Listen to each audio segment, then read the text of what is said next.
The morning sun cast long shadows across the manicured lawns of Windsor Castle as King Charles III stood by the tall windows of his private study.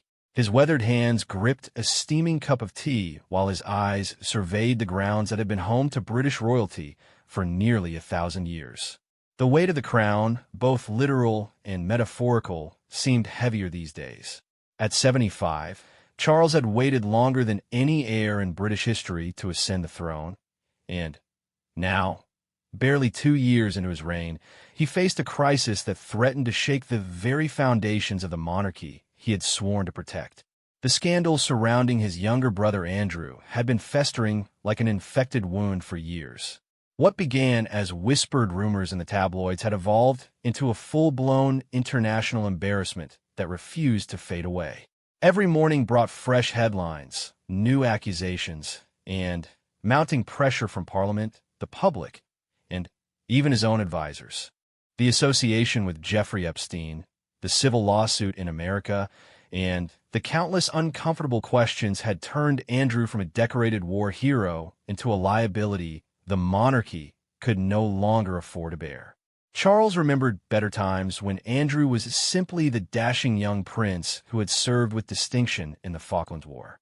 Those days seemed like a distant memory now, buried beneath layers of controversy and damaged reputation. The transformation had been gradual but relentless, and Charles had watched with growing alarm as his brother's actions continued to cast dark shadows over the royal family. The king's private secretary, Sir Clive Alderton, knocked softly on the study door before entering with a folder thick with documents and newspaper clippings.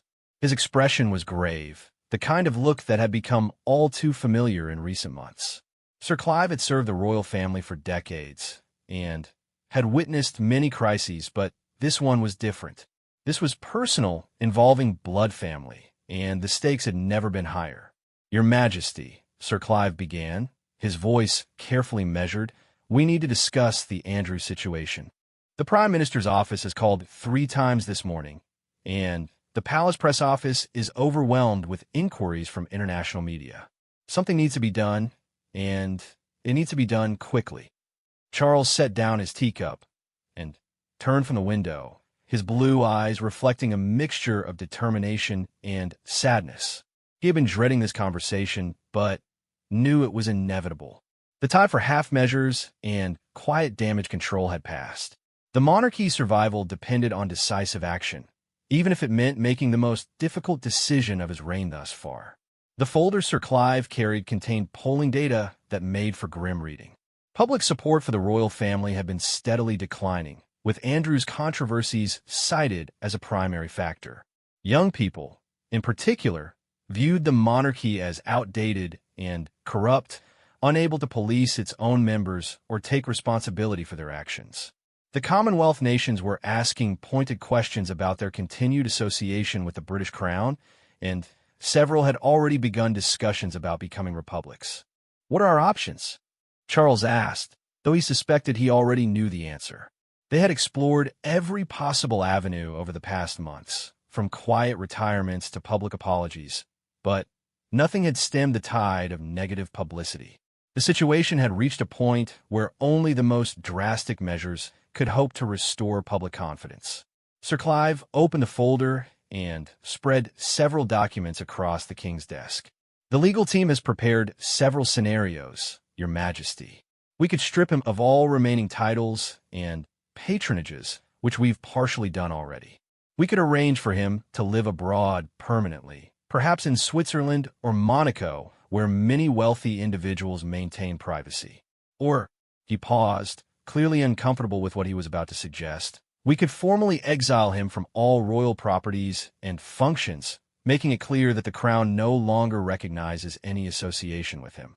The word exile hung in the air like a physical presence. It was a concept that seemed to belong to medieval times, not the modern era of constitutional monarchy and democratic governance. Yet here they were, seriously discussing the banishment of a prince from his own family's ancestral homes. The irony was not lost on Charles that his ancestors had used exile as a tool of statecraft for centuries, and Now he might have to employ the same harsh measure against his own brother. Charles walked to his desk and picked up a photograph that had sat there since his coronation. It showed the royal family during happier times, with Andrew in his naval uniform, smiling broadly beside his mother, the late Queen Elizabeth II. The Queen had protected Andrew throughout her reign, shielding him from the worst consequences of his choices while hoping he would find his way back to respectability. She had died without seeing that redemption, leaving Charles to deal with the fallout. My mother spent decades trying to protect him, Charles said quietly, more to himself than to Sir Clive. She believed in second chances, in the power of family loyalty to overcome any obstacle. But I think she underestimated how much the world had changed, how much more scrutiny the royal family faces now than ever before. The media landscape had indeed transformed dramatically during the Queen's long reign. Social media had given every citizen a platform to voice their opinions about the royals, and traditional deference had been replaced by aggressive investigative journalism and constant commentary. Every misstep was magnified, every controversy analyzed endlessly by experts and amateurs alike. The royal family's ability to control their narrative had virtually disappeared. Sir Clive nodded sympathetically. Her Majesty's approach worked for a different era, Your Majesty. But we're facing unprecedented challenges now. The American legal system doesn't recognize royal privilege. Social media never forgets, and the public expects accountability from their institutions. We can't operate the same way we did even 10 years ago. Charles understood the implications perfectly. The monarchy's survival in the 21st century depended on its ability to adapt to changing expectations while maintaining its essential dignity and purpose. If the public saw the royal family as protecting its own regardless of their behavior, it would lose the moral authority that had sustained it through countless previous crises. The king returned to his position by the window, watching as groundskeepers tended to the ancient oaks and perfectly maintained gardens. Windsor Castle had weathered the English Civil War, 2 world wars, and countless other upheavals. It had survived because its occupants had learned when to bend and when to stand firm. Charles realized that this moment required him to make a choice that would define his entire reign.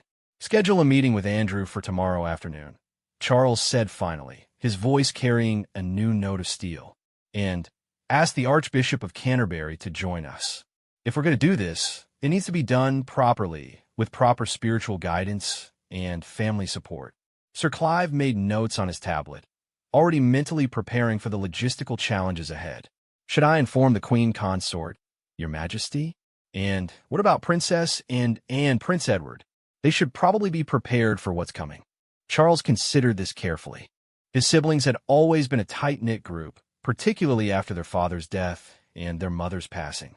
Princess Anne, in particular, had been fiercely protective of family unity, often serving as a mediator during difficult times. Prince Edward had maintained a lower profile, but remained close to Andrew despite the controversies.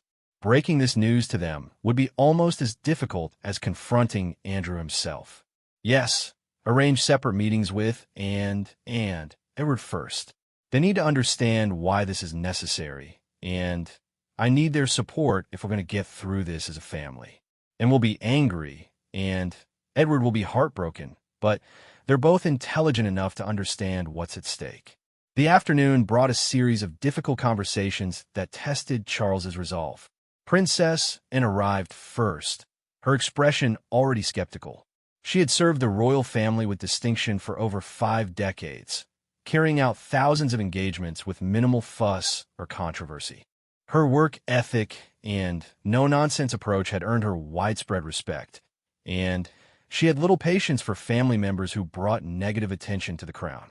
"I assume this is about Andrew," she said without preamble as she took her seat in Charles's study. "What fresh disaster has he created now?" Charles appreciated his sister's directness, even when it made difficult conversations more challenging. "It's not about a new disaster, Anne. It's about finding a permanent solution to the ongoing damage his presence is causing to the monarchy. We tried everything else, and nothing has worked." Anne's expression softened slightly. Despite her frustration with Andrew's poor judgment, she still cared deeply about her younger brother. What exactly are you proposing? Formal exile from all royal properties and functions. He would retain his title as Duke of York, but he would have no official connection to the royal family's work or residences. He would be free to live wherever he chooses, but it couldn't be anywhere associated with the crown. The silence that followed was deafening, and stared at her older brother for a long moment, processing the implications of what he was suggesting. Exile was not just a political move. It was a fundamental severing of family ties that would affect generations to come. That's rather medieval, isn't it? She said finally. Are we really prepared to cast out our own brother? Mother would be devastated. Charles had anticipated this reaction. Mother is gone, and she left us with this mess to clean up. I don't think she fully understood how much damage Andrew's association with Epstein and the subsequent scandals would cause. We're at a tipping point where the monarchy itself is at risk if we don't take decisive action. And stood and walked to the same window where Charles had begun his morning contemplation. The view hadn't changed, but the context certainly had. What does Camilla think about this? She agrees that something drastic needs to be done. The wives and children of the working royals are starting to receive negative attention simply because of their association with Andrew. Catherine mentioned that photographers are asking increasingly aggressive questions during her public appearances, and Sophie has had to deal with protesters at several of her charity events. This seemed to strike a chord with Anne. She had always been protective of the family's ability to carry out their public duties effectively, and any interference with that work was unacceptable to her. Have you considered the international implications? This will be front-page news around the world. Other royal families will be watching to see how we handle internal discipline. Charles had indeed considered the global ramifications. The British royal family served as a model for constitutional monarchies around the world, and their actions would be scrutinized by everyone from Scandinavian royalty to Commonwealth governors general. If they appeared weak or indecisive, it could undermine monarchical institutions everywhere. If they appeared too harsh, it might suggest that royal families were inherently dysfunctional. The international aspect actually supports taking strong action, Charles explained. Other royal families have successfully distanced themselves from problematic members in recent years. The Spanish royal family's handling of King Juan Carlos's exile showed that decisive action, while painful, can actually strengthen the institution in the long run. And returned to her chair and looked directly at her brother. If you're determined to do this, I'll support you publicly. But privately, I think you're making a mistake. Andrew is weak and foolish, but he's still our brother. Exile seems like collective punishment for individual failures. The meeting with Prince Edward that evening proved even more challenging. Unlike Anne's stoic acceptance, Edward's reaction was one of shock and dismay. He had always been the peacemaker in the family, the one who tried to find compromise solutions to difficult problems. The idea of permanently banishing a brother was almost incomprehensible to him. Surely there must be another way, Edward pleaded. What about a long-term retreat from public life? He could move to Balmoral or one of the private estates, and simply stay out of sight. The media would eventually lose interest and move on to other stories. Charles understood his younger brother's desire to find a gentler solution, but he had exhausted all such possibilities. We tried that approach, Edward. Remember when we thought removing him from public duties would be enough? The story never went away. In fact, it got worse because people saw it as the royal family trying to hide him rather than holding him accountable. Edward's wife Sophie had joined the conversation and proved to be more pragmatic than her husband. As someone who had built a successful career before marriage and maintained extensive business connections, she understood the reputational risks better than most. Charles is right, she said quietly. I've been getting feedback from my charitable partners, and they're concerned about the association. Some have privately suggested that having royal patronage is becoming more of a burden than a benefit because of the constant questions about Andrew. This revelation clearly pained Edward, who took great pride in his charitable work and had spent years building meaningful relationships with various organizations. The idea that royal involvement might actually harm these causes rather than help them represented a fundamental shift in how the monarchy functioned in modern society. What will happen to his daughters? Edward asked. Beatrice and Eugenie have done nothing wrong. Will they be affected by this decision? Charles had given considerable thought to his niece's situation. Both young women had conducted themselves admirably despite their father's controversies, and he had no desire to punish them for their parents' mistakes. They'll continue to be welcome at family gatherings and state occasions in their capacity as cousins to the heir, but their father's exile will obviously affect their status. They'll need to build their own independent lives without relying on royal connections.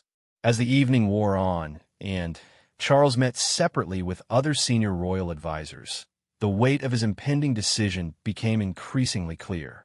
He was not just banishing a troublesome relative. He was fundamentally changing how the royal family operated. Future generations would look back on this moment as a turning point, when the monarchy chose institutional survival over family loyalty. The queen consort found her husband in his study late that night, surrounded by legal documents and constitutional precedents. Camilla had been his closest confidant throughout their long relationship, offering practical advice and emotional support during the most challenging periods of his life. Her opinion on this matter carried enormous weight because she understood both the personal cost and the public necessity of what he was contemplating. "Are you certain this is the right path?" she asked, settling into the chair beside his desk. Charles looked up from the papers, his face showing the strain of the day's difficult conversations. "I'm not certain about anything anymore, my dear, but I'm certain that doing nothing is no longer an option. The polling data is devastating. The media coverage gets worse every week, and our own family members are starting to suffer collateral damage. Something has to change." Camilla nodded thoughtfully. She had experienced firsthand how ruthless the media could be when they sensed vulnerability or scandal. Her own journey from private citizen to queen consort had been marked by intense scrutiny and occasional hostility. She understood that the royal family's survival depended on maintaining public support, and that support was eroding with each new revelation about Andrew's past. "What concerns me most is the precedent this sets," she said. "If we exile Andrew, what happens the next time someone in the family makes a serious mistake? Are we creating a standard that's impossible to maintain?" This was perhaps the most troubling aspect of Charles's decision. By taking such drastic action, he was essentially announcing that the royal family would no longer tolerate behavior that seriously damaged the monarchy's reputation. While this might restore public confidence in the short term, it also created enormous pressure on every family member to maintain perfect conduct at all times. "Maybe that's exactly what we need," Charles replied. "Maybe the threat of exile will ensure that future generations understand the responsibilities that come with their privileges." Mother's approach of forgiveness and second chances clearly didn't work with Andrew. Perhaps it's time to try accountability and consequences. As Charles prepared for bed that night, he reflected on the irony of his situation. He had spent his entire life preparing to be king, studying constitutional law, learning diplomatic protocols, and understanding the delicate balance between tradition and progress that successful monarchs must maintain. Yet nothing had prepared him for the day he would have to choose between his duty as king and his love for his brother. The decision to exile Prince Andrew would not just affect the immediate royal family. It would resonate throughout British society and the wider Commonwealth. Charles was essentially declaring that the monarchy was prepared to police itself ruthlessly in order to maintain public trust. Whether this gamble would pay off remained to be seen, but the die was cast. Tomorrow would bring the most difficult conversation of his reign, and possibly of his entire life. The confrontation the following afternoon arrived with an unusual chill that seemed to penetrate even the thick stone walls of Windsor Castle. Charles had spent the morning in prayer with the Archbishop of Canterbury, seeking spiritual guidance for what lay ahead. The Archbishop, a man of deep wisdom and diplomatic experience, had listened carefully to the king's dilemma before offering his blessing for whatever decision conscience demanded. The Church of England had weathered its own scandals in recent decades, and understood the necessity of sometimes making painful choices to preserve institutional integrity. Prince Andrew arrived at Windsor Castle precisely at 3 o'clock, as requested. His Range Rover pulled through the gates with the same familiar confidence that had marked his movements around royal properties for decades. Andrew had spent the morning at Royal Lodge, his beloved home on the Windsor Great Park, possibly without realizing it might be among his last visits to any royal residence. The irony was not lost on those who knew the family well that Andrew's favorite retreat, a place where he had entertained friends and felt most comfortable, might soon be forbidden territory. Charles waited in the Oak Room, a formal reception chamber that had hosted countless significant conversations throughout royal history. The choice of location was deliberate. This was not a casual family chat, but an official meeting between the sovereign and a subject who happened to be his brother.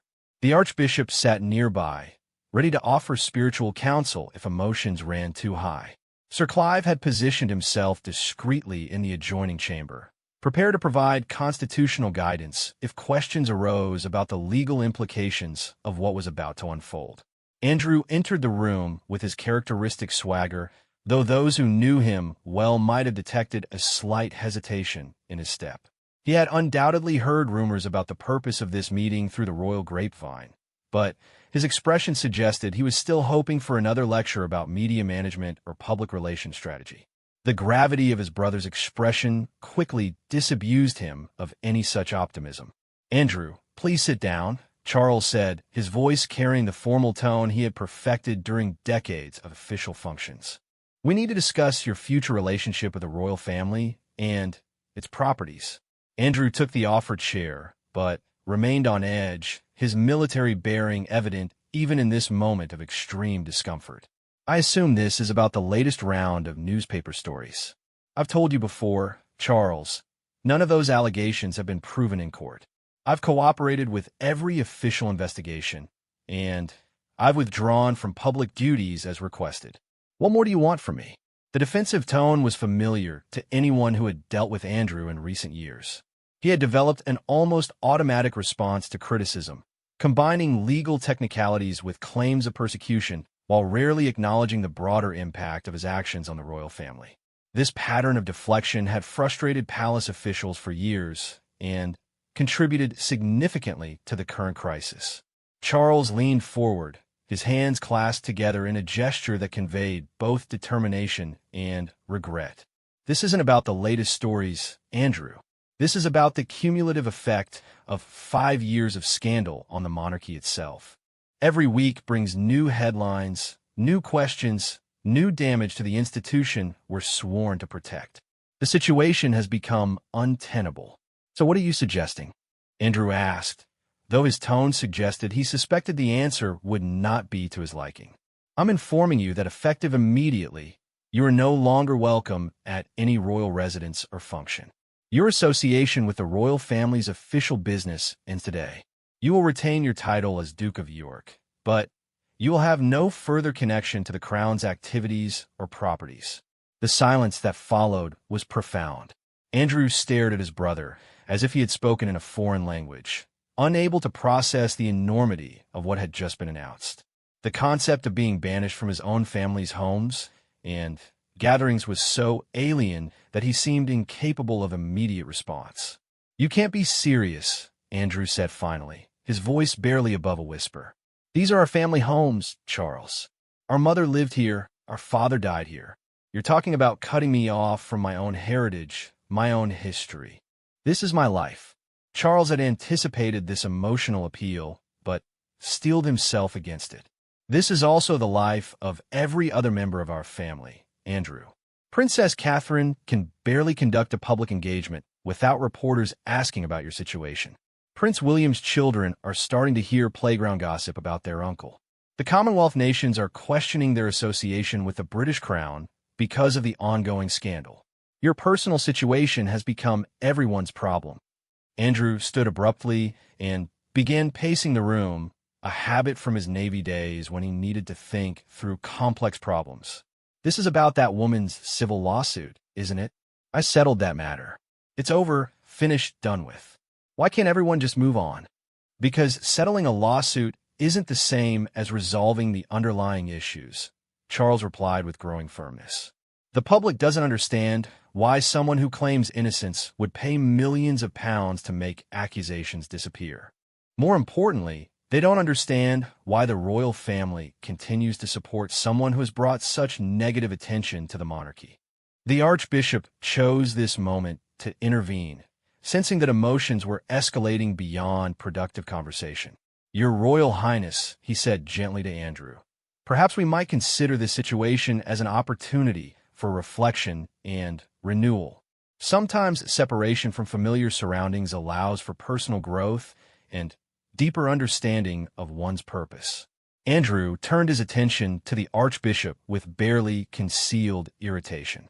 "With all due respect, Your Grace, you're not being asked to abandon your entire life because of unproven allegations and media speculation. This isn't spiritual guidance. This is family politics dressed up as moral necessity." The accusation hung in the air like a challenge to everything Charles believed about his decision. The suggestion that he was acting from political calculation rather than genuine concern for the monarchy struck at his deepest fears about his own motivations. Was he being a responsible sovereign or a ruthless older brother eliminating a threat to his reign? "You think this is easy for me?" Charles asked, rising to face Andrew directly. "You think I wanted to spend the first years of my reign dealing with family scandals instead of the real issues facing our country? I've defended you for years, Andrew. I've made excuses, provided legal support, and absorbed political criticism on your behalf. But there comes a point where defending one family member means failing the rest of the family and the institution we represent."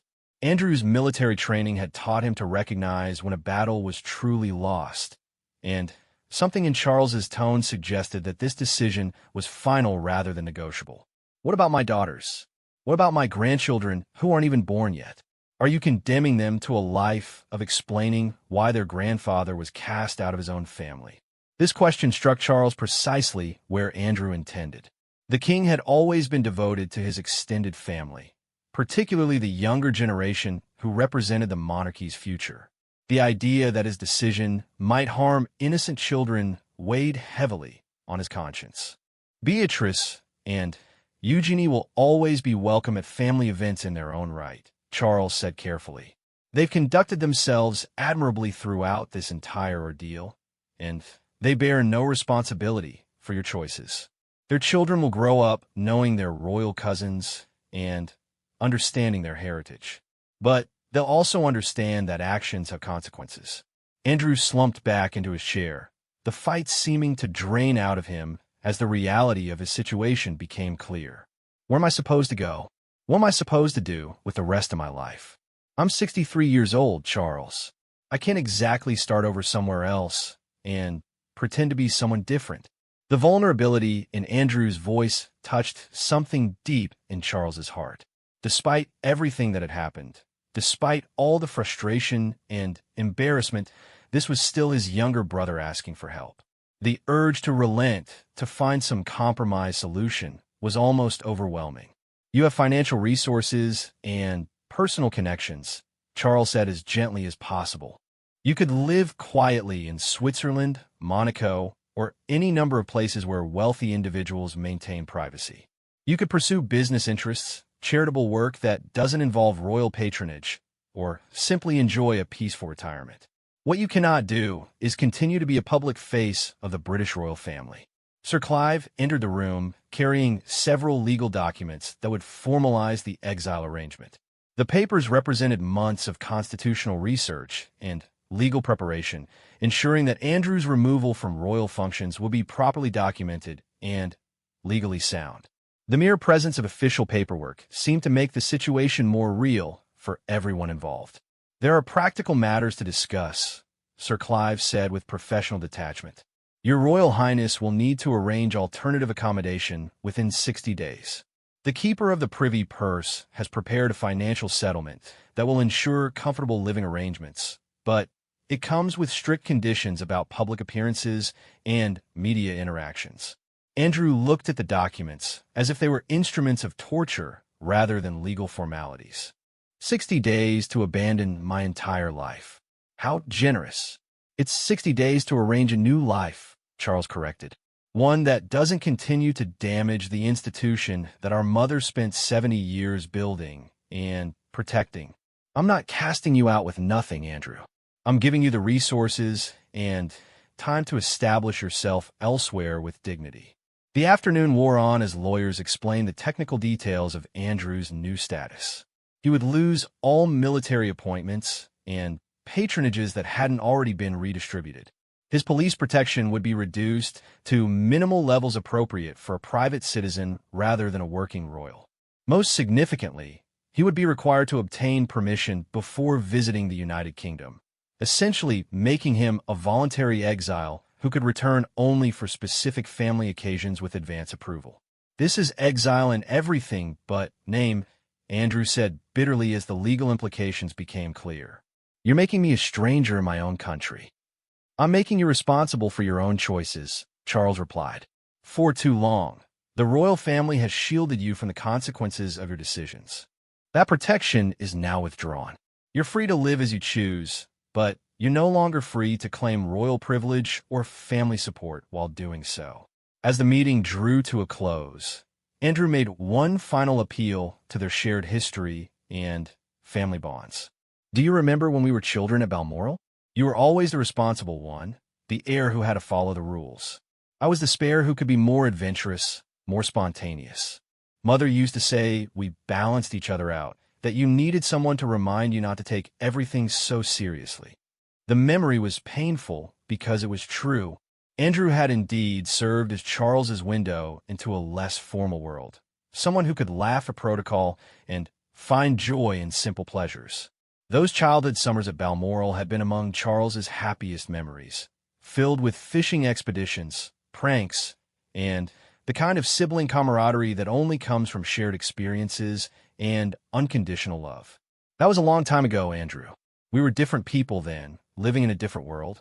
The monarchy has changed, society has changed, and we have to change with it or risk becoming irrelevant. I wish things could be different, but they can't be.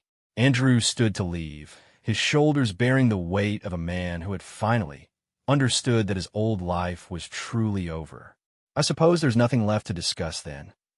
I'll make the necessary arrangements and be gone within your 60-day deadline. Andrew, wait, Charles called as his brother reached the door. This doesn't mean you're not still my brother. It doesn't mean I don't love you or that I don't care what happens to you.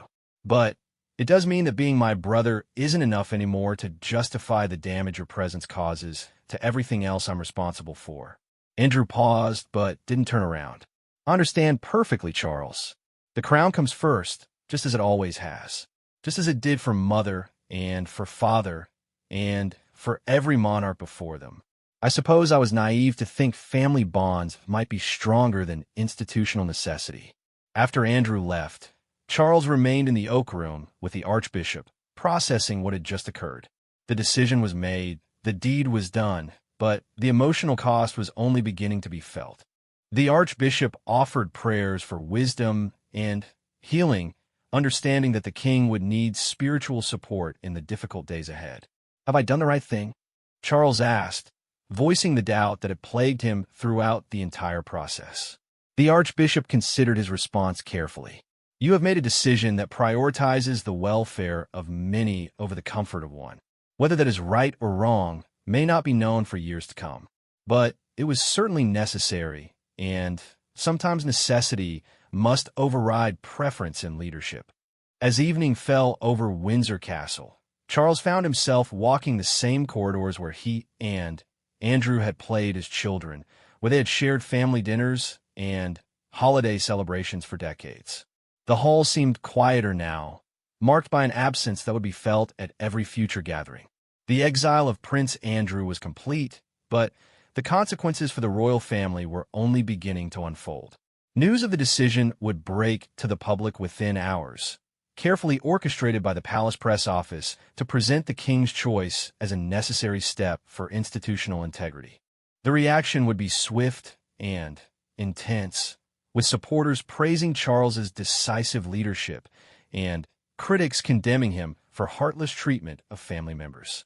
But For now, in the quiet of Windsor Castle, there was only the profound sadness of a family permanently broken by the collision between personal loyalty and public duty.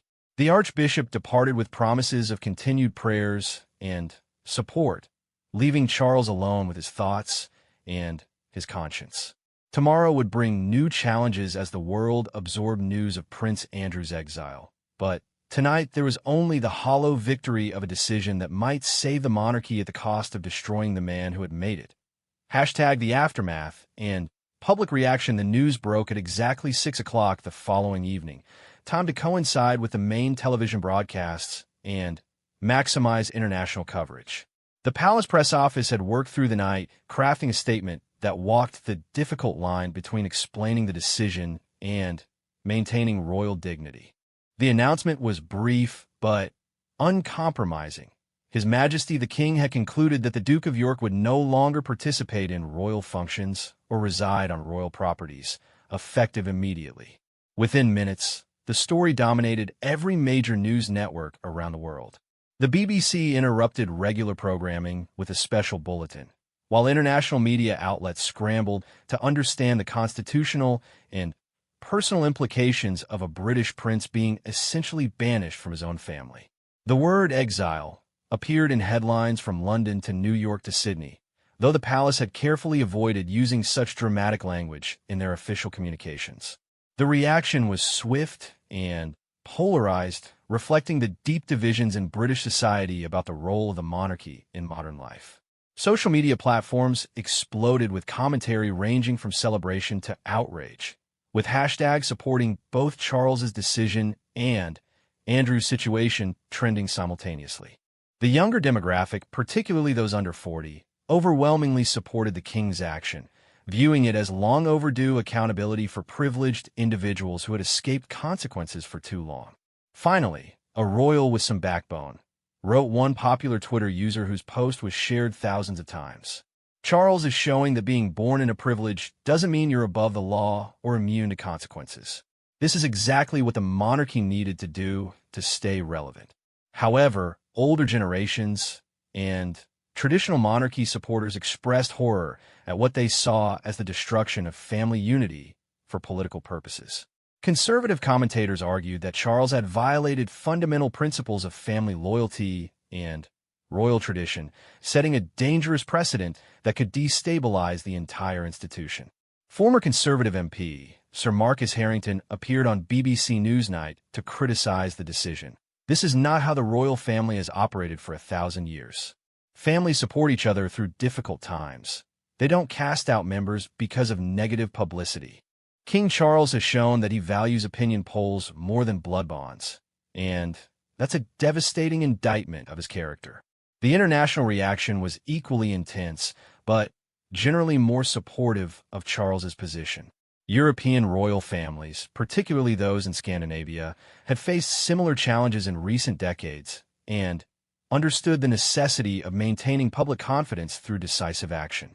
Crown Princess Victoria of Sweden issued a subtle statement supporting difficult but necessary decisions to preserve institutional integrity, while the Spanish royal household pointedly noted their own successful handling of similar situations.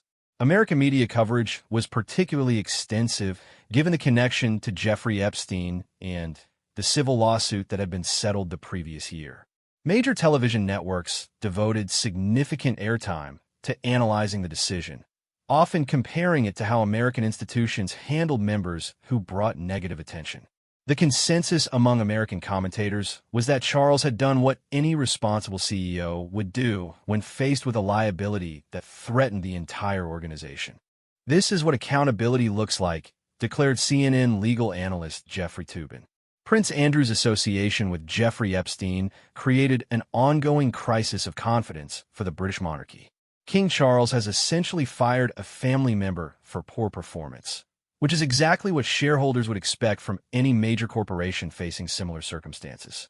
The Commonwealth nations watched the unfolding drama with particular interest, as several have been questioning their continued association with the British Crown, partly due to the Andrew situation.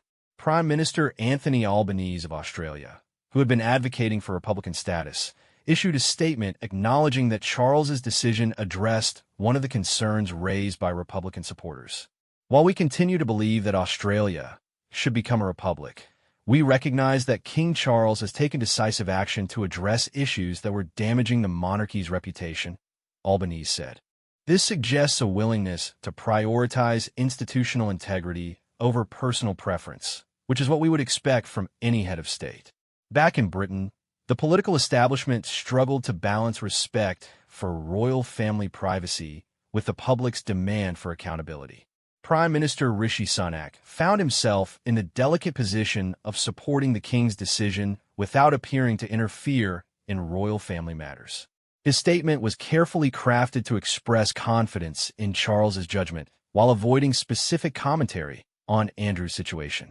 His Majesty has always demonstrated a deep commitment to the constitutional role of the monarchy and the values it represents, Sunak declared during Prime Minister's questions.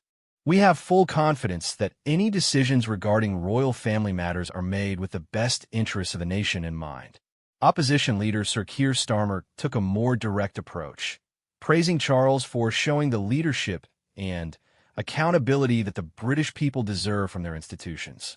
The Labour Party had long advocated for greater transparency and responsibility from privileged institutions, and Andrew's exile provided an opportunity to highlight these themes without directly attacking the monarchy itself.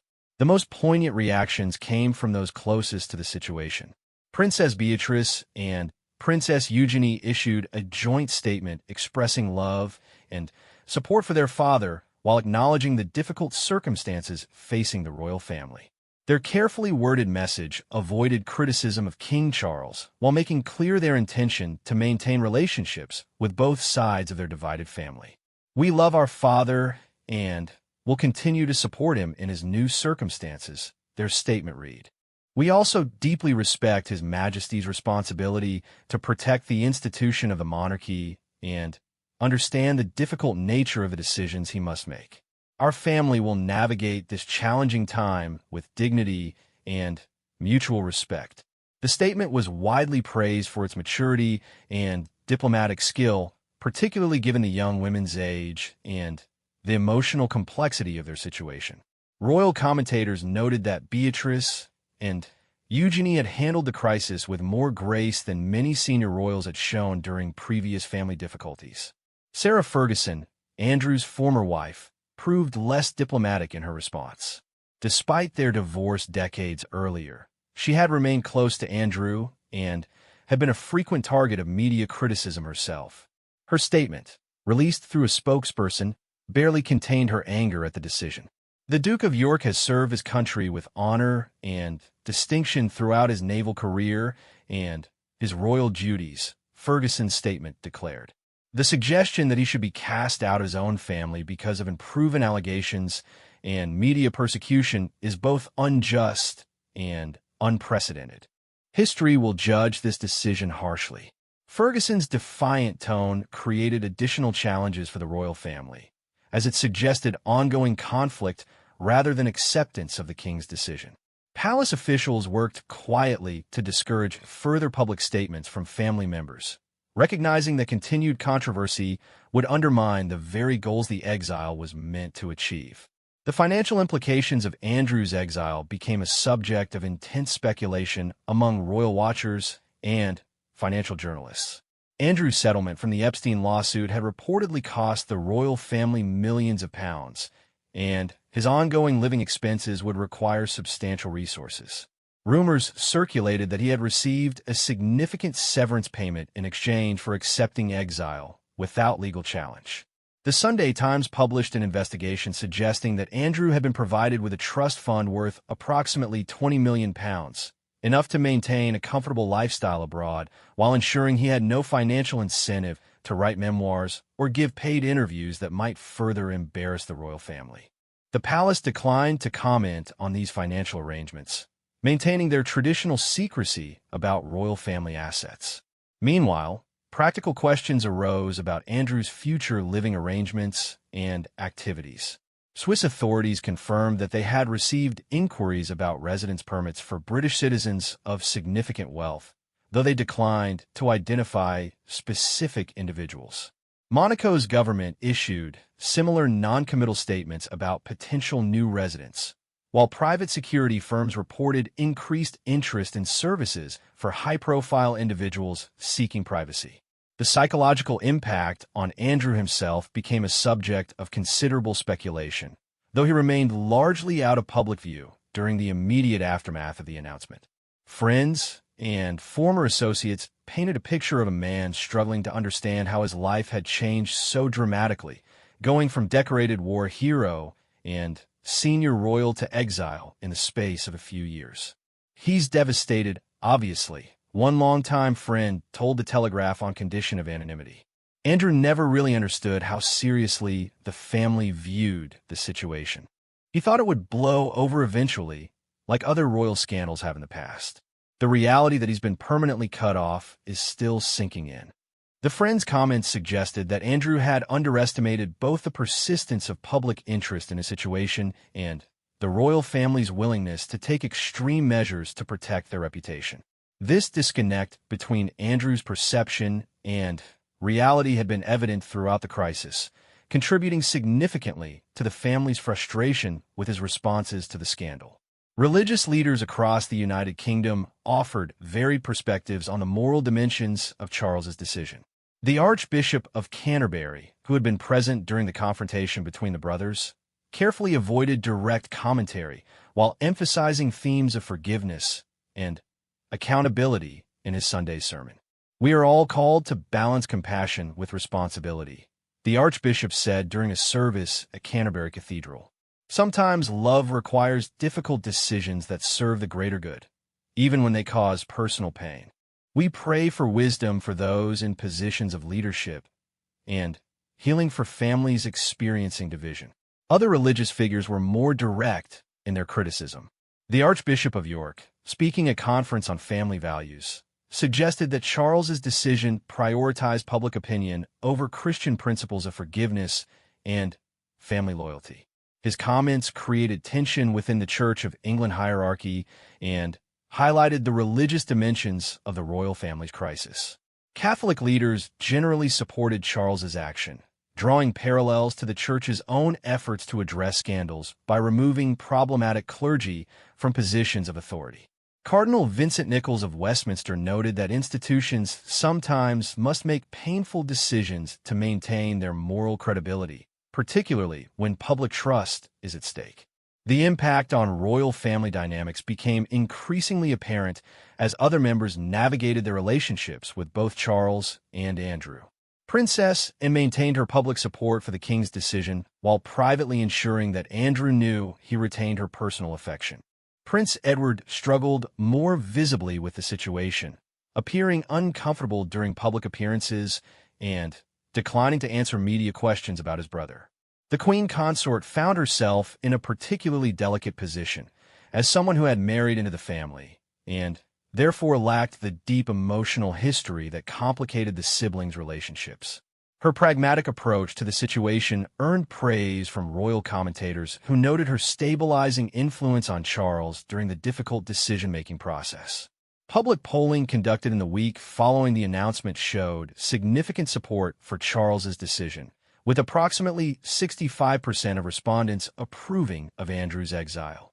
Support was strongest among younger demographics and in urban areas, while rural and older populations showed more ambivalence about the king's actions. The polling also revealed interesting insights about public attitudes toward the monarchy more generally. Support for the institution had actually increased following Andrew's exile, suggesting that decisive action had indeed restored some confidence in royal leadership. However, this support came with expectations for continued accountability and transparency that would create ongoing pressure for the royal family. International media coverage continued to dominate headlines for weeks after the initial announcement, with particular focus on where Andrew would eventually settle and what activities he might pursue in exile. Paparazzi photographers positioned themselves at airports and private clubs, hoping to capture the first images of the exiled prince adapting to his new circumstances. The sustained media attention highlighted one of the central ironies of Charles's decision: The effort to reduce negative publicity about Andrew had initially created even more intense coverage of royal family dynamics. Palace officials had anticipated this short-term increase in attention, but calculated that resolving the situation definitively would ultimately prove more beneficial than allowing it to continue indefinitely. As the first month after the announcement concluded, it became clear that Charles's gamble was beginning to pay off. Media coverage gradually shifted from sensational speculation to more substantive analysis of royal modernization efforts. The king's other initiatives, including environmental advocacy and charitable work, began receiving more positive attention as the Andrew distraction faded from immediate public consciousness. However, the personal cost to Charles remained evident to those who knew him well. Close associates noted that he seemed more isolated and introspective, carrying the weight of a decision that had torn his family apart for the sake of institutional preservation. The question of whether history would vindicate his choice remained unanswered, but the immediate crisis had been resolved through the most extreme measure available to a constitutional monarch in the 21st century.